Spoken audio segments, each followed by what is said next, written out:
he made a remote when he was young because he hated the TV. So the remote he used, if you just push one button, the whole building or the whole mall or the whole hospital's TV will turn off because he thinks that people should not be watching television every day.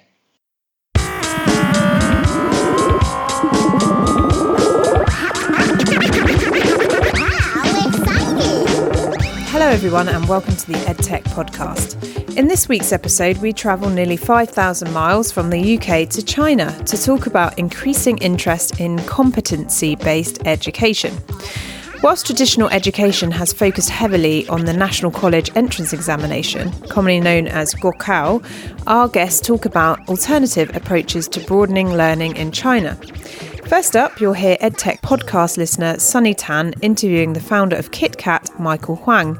Sonnie is busy helping to populate our Chinese podcast channel on Himalaya, but when she's not doing that, she's hosting parent and child feedback groups on competency-based learning across China as part of her University of York studies.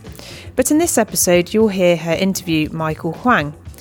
As the founder of KitCat English, Michael Huang was selected top 30 under 30 by Forbes China. Beyond helping people learn English more effectively, Michael has expanded his efforts into STEAM learning, teaching himself to code, design clothes, and how to apply mathematics. He and his team have made 3D printers for less than $100, as well as create homemade perfume and in-home vertical cultivation systems to grow food, channeling their creativity to tackle some of Shanghai's foremost urban issues. In this interview with Sonnie, Michael talks about how he thinks the Gaokao exam will slowly expand to recognise students' more creative needs, as well as knowledge of cutting-edge technologies and how to apply them, such as artificial intelligence. Our second interview is with Yiwei Zhang, Director of International EdTech Projects at Rayee.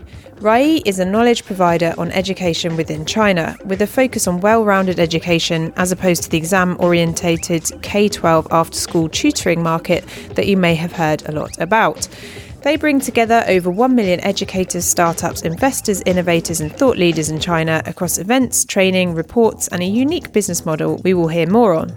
They also help international education companies understand what's happening in China. In this recording, you'll hear from Yiwei about how shopping malls are providing space for students to broaden their learning, whilst their parents enjoy some recreation. What do you think about this setup? Listen in and send your feedback to speakpipe.com/the Edtech Podcast by recording a small message for inclusion in our next episode. And here's a quick listener message of this kind before we begin. Following up from the UK EdTech news that Sparks has acquired Hegarty Maths and the two will be working together. Hello EdTech Podcast listeners, it's Dan Sandhu here from Sparks, an EdTech company that uses personalised content and data analytics to support the teaching and learning of secondary maths. I'm joined here by Colin Hegarty, the former teacher who set up Hegarty Maths, a maths homework product which I'm sure you all know. Hello. We wanted to share some exciting news with you. We're joining forces and I'm delighted to say that Hegarty Maths is becoming part of the Sparks family. And coming together makes sense for Hegarty Maths because we share the same core belief as Sparks, that EdTech companies need to really understand what teachers want and be driven by this. What's interesting is we've taken quite a few approaches to being teacher-led. I've used my personal experience as a teacher working directly with learners to create Hegarty Maths. And at Sparks, we use data science and classroom research to ensure that everything we did and when developed was led by teachers. I'm really pleased to say that Colin will continue to lead and direct Hegarty Maths, but will also work really closely with me at Sparks as part of the senior leadership team. I'll be joining the board at Hegarty Maths, and together we can increase our joint impact in the UK and more excitingly across the world. And for more information, guys, check out the Sparks and Hegarty Maths websites. Okay, on with this week's show.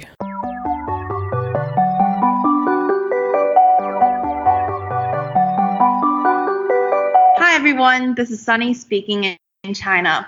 This week we have invited a very special guest, Michael Huang from Xi'an. Michael is the founder of KitCat, one of the first STEAM education companies in China, mainly using a project-based learning model. And unlike most Chinese STEAM education companies that purely teach children how to code or conduct science experiments, KitCat really teaches children how to think about a complex problem and fix it using the resources at hand. Being the leading force in competency-based learning in China, Michael is really bringing out the creativity and problem-solving skills within Chinese students. So, welcome, Michael. Thank you. Thank you for having me. And Michael and I actually got to know each other at a Techstars startup weekend in Xi'an. But before we talk about KitCat, I just want to share with our listeners one really cool fact about Michael. He is actually one of the Forbes 30 under 30 honorees. Michael, what was that experience like and how did you get there? Well, before I had another company called K Academy, I was trying to make some podcasts teaching all the Chinese adults to learn useful English words and phrases in different scenarios. So each episode was like only 5 to 10 minutes, and they're all connected. They're very useful. So the Chinese people, they like it very much. It doesn't take them a lot of time, so they can learn it, listen to it on the subway, on their way home, or before they go to sleep. So like millions of people listen to my podcast, it has a huge influence on the internet. So when Forbes is their first generation of 30 under 30 in China, so when they're trying to choose somebody from the educational field, they chose me because my huge influence in teaching English. And I was so flattered, and I went to that meeting. I saw some other younger people who is doing some business with high technology. So it was amazing to see those people who are not just doing education, but also they are combining it with some high technology. Like I know a guy who is from Harvard. His office is also in Boston. He's doing something that can put computer connected with human mind. So for now, some companies, they are putting chips in human brain. So that's what they are trying to do. It's either put some hardware in your brain or they trying to connect by some microwave or something to connect your brain to the computer. So you can only use thinking to move something, just to think. So it's amazing. When I saw that, I started wanting to do some technology education since then. So the meeting and listed on that Forbes was amazing experience for me. Wow. And how did that really brought you to KitCat? So then before I wanted to teach kids English because earlier I was teaching adults. Then I thought, okay, now the kids are, when they are 2 or 3 years old, they can start learning English. But then my sister in Shanghai, she told me that she wanted to do the programming education, to teach kids coding. And I said, I can't do it, but I know some honorees from Forbes. They are doing the programming education. So they talked to each other, but my sister still wanted me to do it, saying the education idea is called STEM or STEAM. So I checked on the internet. I thought it's a great idea for teach students technology and everything. So I went to Shanghai and Chengdu. I went to some big event to show what is STEAM education. Then I realized that in China, a lot of companies are just doing programming or Legos or teaching robots. They're not doing the real STEAM, the whole STEAM, as I say. I think STEAM concludes everything. So there's no such company doing the real STEAM in China. So I thought, why not me doing it? Because this is what I wanted. So I came back to Xi'an and I met my high school mate, Dr. Li, who is also a great maker. He can make his own watch. He can make earphones with very high quality. So I think a great maker really knows how to teach STEAM to help you to become a maker, to make anything you want. So we started last year and named it KitCat. That's how it begins. I see. And I was really lucky to visit the KitCat Makerspace 2 weeks ago when I was in Xi'an, and personally seeing those different handcrafts and inventions made by the kids. Can you share with our listeners a little bit about how you've introduced STEAM education using this KitCat platform? We are teaching all the lessons using PBL, called Project-Based Learning. I think it's the best way to teach STEAM for the kids. So each class is one project mixed with different knowledge and subjects. So, for example, Dr. Lee can teach children to build their own computer. So we use a 3D printer to print the computer shell, and we put the chip and CPUs and the monitor inside the shell and make it a small computer that you can put in your pocket. And also we can teach the middle school students to make their own iPad. And for the little kids, we teach them to make their own fish tank or small greenhouse. So they can plant some veggies, they can have some fish in the fish tank. It's for them to learn the world is like a big ecosystem. So we're teaching them like to combine everything. So including software programming and hardware programming and science and everything. The animals, the fish, and veggies. Even we teach them to make a 3D printer that only costs 600 RMB. As on the market, usually a good 3D printer that may cost you 5,000 to 6,000 RMB. But in some countryside, some very poor places in China, the children, they may never touch a 3D printer. So we are teaching those children to make your own 3D printer. Yeah, and how did the Chinese parents really respond to KitCat in the first place? Because knowing that Chinese schools are highly result-driven, it's all about the exams. How is the Chinese public responding to STEAM when it is not in the traditional curriculum? Good question. For today, we just finished an activity teaching the kids to make their own perfume for their mothers. So the parents, they are very happy because finally they can see their kids can make some stuff. Because as in kindergarten or in elementary school or high school, usually children are just reading books, doing papers, doing tests. All they can show to their parents are just good grades, right? So that's the only standard to judge their children's if they are good students or bad students. But for now, like you said, we're so highly result-driven. So on the business end, a lot of businessmen, they are doing just like coding, Legos, robots, as I mentioned, only doing one aspect of STEAM.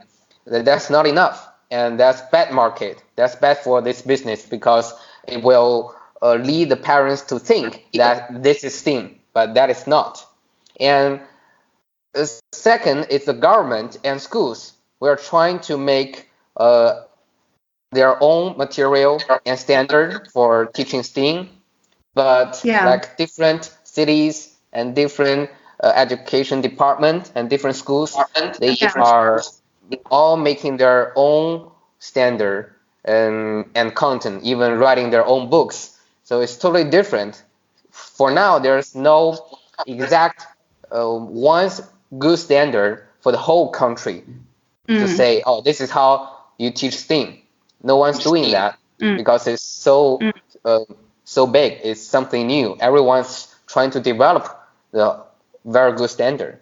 And but I think in the future, in Zhejiang, the college entrance examination that already saying that if you want to pass Gaokao, Gaokao college entrance examination in China, then you have to know the programming. The language is called Python. You have to learn Python because it's a basic language to learn artificial intelligence. So now everyone in Hangzhou, in Zhejiang, everyone is crazy to go to classes to learn coding, to learn Python. So I think in the future, not just the coding, also it will include making you to do something, to create something, to show your creativity, to show your ability to fix complex problems. So I think in the future, Gaokao will change too. because parents and the government wants the kids to learn something else, not just judged by the good grades. So I think that's a to for both the school, the government, the parents, and the children. We are about to change the whole education system. Yeah, and just being in China for the past few months, I can really feel the desire and the drive for more of these competency-based learning in China, and really slowly drifting away from this traditional curriculum, like you've said. And with China being such a tech giant right now, how is technology integrated in KitCat itself, either through the teaching or the workplace? Yeah, we focus on the details. When you enter the school, when you come in, you can feel that we have this facial recognition. If you show your face, we'll replace your face as Papa Pig. So you can see, oh, it's not my face anymore, it's a Papa Pig. And our teachers, they are very good at drones. So they can show the kids to play drones, to make a fish tank, or as I said before, teaching them to make their own computer or iPad. And in the classroom, you can see in the lobby, you can see we made a vertical agriculture. We want them to know that this is a future for agriculture, right? Because in China, because China is big, but for now, the countryside, there's no enough field to plant veggies and rice. So now more and more factories are building this vertical agriculture.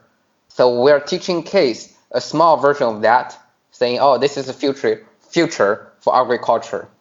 That's how you can do something at your home. You can plant your own veggies, or some tomatoes, chilies. So when we did that in Shanghai, a lot of people from big companies, they wanted to buy it, to put one in their company or in their home, because they think this is awesome. They can build something and they can eat something that grow by their own. Cool. I've heard that several makers from Silicon Valley visited KitCat last year, and they're coming back again this October. What insights have they brought to you, and how have you used it in KitCat? Yeah, when last year I heard some of the best makers from Silicon Valley and some European countries, they came to Xi'an to see how we are doing the maker stuff in Xi'an for adults. And then I invited them to the school, and I thought two insights they gave me a very huge influence. First is each one of them has so many different identities. So a guy named Tori, he's a hacker, he's a designer, he's a teacher, he can do a lot of things. So at least I saw in his resume, I can see he can be at least 4 or 5 different identities. So each one of them have so many different skills, which let them to make their own stuff. They can design anything and make anything they want. And second insight they brought to me is that the leader was called Mitch Altman. He is one of the best makers. He made a remote when he was young because he hated the TV. So the remote he used, if you just push one button, the whole building or the whole mall or the whole hospital's TV will turn off, because he thinks that people should not be watching television every day. So he made this remote. Want you just push one button and turn off all the TVs. They want you to think, not just watching TV. So that remote helped him made a lot of money because it sold out in just one night. And then he used this money to travel around the world to teach all the kids to be a great maker. And the insight he gave me is that I asked him, Mitch, how should I teach Chinese children to be a great maker? How should I teach them STEAM? And he said just one word, anything. It means anything, everything is knowledge. It's combined, it's mixed together to teach case. Yeah. That's the best way to teach STEAM. So with that idea, now in our class, we'll try to teach case everything. As long as we think it's useful, it's good for them, we'll teach them. Yeah. So that's our philosophy of teaching STEAM. I see. And any recent projects that have been exciting? I know that you've mentioned about the perfume in today's class. Anything else that have been happening recently or coming up? Yeah, we're about to build a very big, I don't know how to describe it. The whole room is built by glasses. It's all glass. Mm-hmm. And the inside is a very big greenhouse. It has fish tank inside. It has plants inside. It has veggie planted inside. Also vertical agriculture. It's the whole thing is in one big glass room in a high school. Wow. So it's awesome. So the education department, when the government, when the officials they came to visit, they think this is great. This is something we want for the next generation, not just letting them do the paperwork, but now they can build something. They can trying to do something by themselves. Yeah, it's very exciting that you bring this this concept into schools now and really directly influencing the traditional curriculum. And we're very excited to hear more of your stories later on with this project. But to end us off for today, what's your advice for anyone who wants to start an education business in China, or rather survive in such a competitive market here? That's a good question, because you and I, we met together in a competition startup weekend, and we can see a lot of people wanted to do a business, especially in education. At least 2 projects we know was about education. Yeah. But when they're trying to do it, I think they only focused on how and what. What should I do? What product should I do? How should I do it? They never think about why. Why should I do this? Why do I choose education as a business? So a lot of Chinese businessmen doing education, they're like thinking the same way. They only focus on the money. They don't focus on good content and service. So they would copy some ideas, copy some materials, bought some books from other schools or institutions, and hire some low standard teachers to give class. And so they only earn a little money, and after they have 10 or 20 schools, the bad reputation leads no more recruitment for new students, so they'll go bankrupt. So that's a lot of like 70, even sometimes 80% in the market are doing the same way. They have bad reputation, they don't have a good content or good service. So my advice to them is to aim higher for the future. Think about what is the best for the case. What can we do to help the case to embrace the challenges and opportunities in the future? So I think after 20 years, AI will replace us all. So by that time, what should we do? I think most of us will lose our jobs, or we may have a new job using our own creativity and ability to make something new. So we really need to think about what new skills and new knowledge we should learn to give us more competitive capacity, energy to compete in the future, not with another man, but with AI. So this is what we are trying to do, is to provide good content, good material, good service for the case, to let them learn a lot of knowledge, have different skills, so in the future they can face the quick changing world. They can face AI. They can. I don't want them to worry about getting replaced by machines or computers. So that's my advice for the education businessman in China, please focus on good content, good service for our case, or you may not have a reputation, then you will go bankrupt after a few years. That's the end. Yeah. Thank you. Thank you for that advice on behalf of our listeners. And if any of our listeners want to know more about KitCat or want to get in touch with you, what's the best way for them to do so?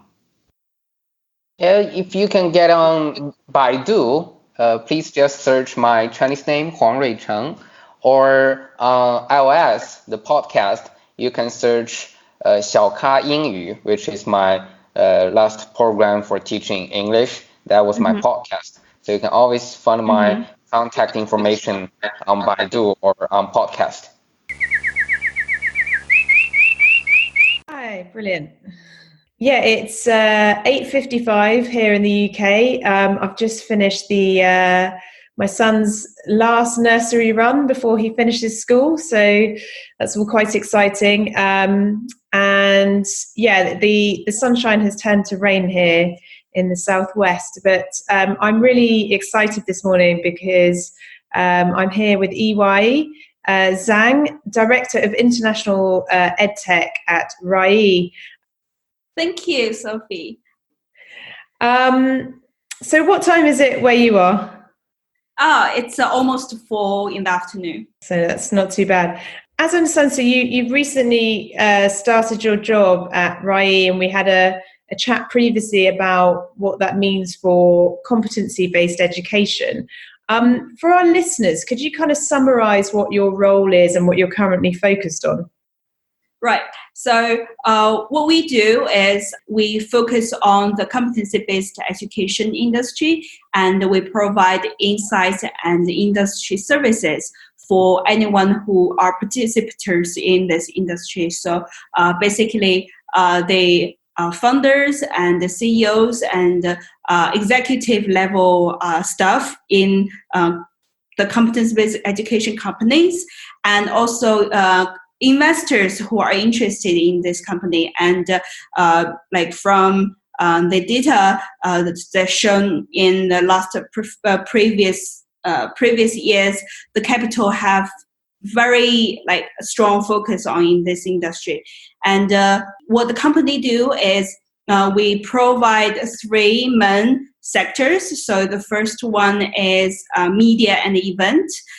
We have our a large pool of readers, and we provide insights and news. And also we host events, some small ones, some big ones. We have at least 2 events that are deal closing oriented every month. And also we have a huge one, the largest competency-based education summit and expo in China at the end of the year. So this year it will be December. And also we provide courses, some similar to MBA courses, to the founders of the companies. And also we also do the education realistic complex business. And for me, our department, we help overseas companies, like companies outside China, to better understand the competency-based education industry in China, and we help them to close deals. We have help them to enter their product in the Chinese market. And for those people listening who perhaps competency-based education isn't a term they're familiar with, that's basically everything outside of the sort of traditional exam-focused K-12 sector. Is that correct? Yes. It's very non-exam focused. Yeah, when we spoke before, we had a really interesting chat around the education complex idea that you just mentioned. So that's kind of, might be companies based in this space that are taking up real estate either on a purchase or a rental agreement within spaces like shopping centres, to provide a kind of convenient touch point for these kind of education experiences outside of the classroom. So it's quite interesting. I mean, you were talking about how that fits into, a family's working weekend, should we say? Yeah. So basically, the logic behind the educational realistic complex is that the realistic complex owners, for example, the shopping malls, they want to prolong the time a family can stay in this complex or in their shopping malls. So the companies would, the shopping malls would invite some education companies and provide some like lower rent to the education companies to stay in the complex. So the parents could maybe bring their kids to this shopping mall in the weekend to for example, a dancing class, for a English course, for a like piano course. So while the students are learning, the parents could go off and then having afternoon tea, can go shopping, can have meals, right? And they students, our data shows that students usually spend at least half day in after school learning centers. So they would pick on average 2 to 3 subjects that they would learn.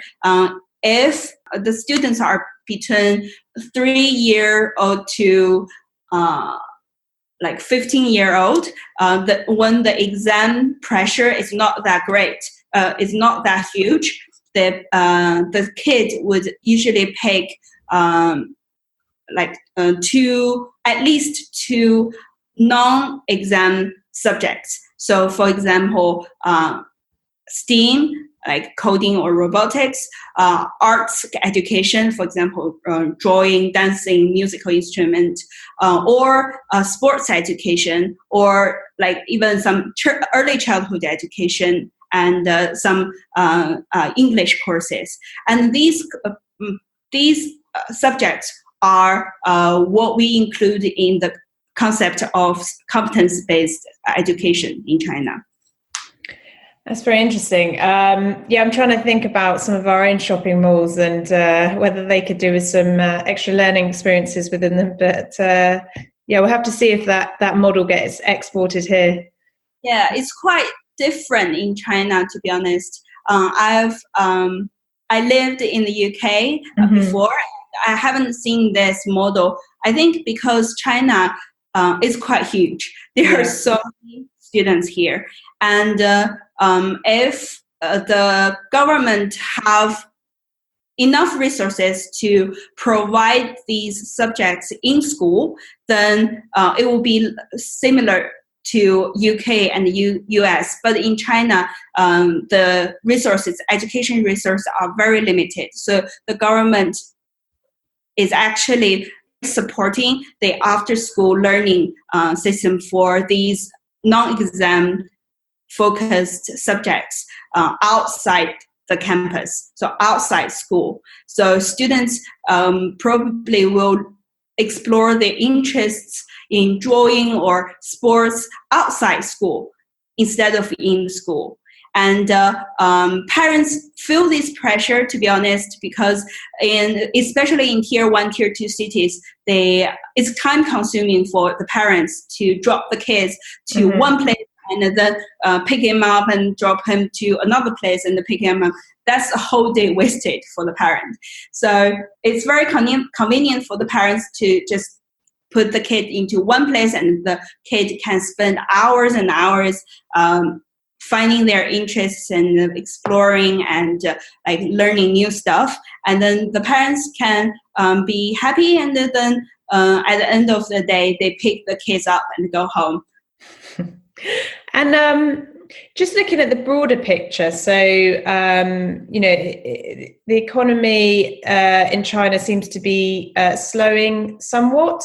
I just wondered what the knock-on was for EdTech specifically. And I mean, you mentioned that you're seeing investment where it is taking place going into competency-based education, but are there any other sort of trends that you're picking up? So I think you're right. The macroeconomic situation is not that great since the second half year of 2018. So you can see a lot of investors who are being very cautious to invest now.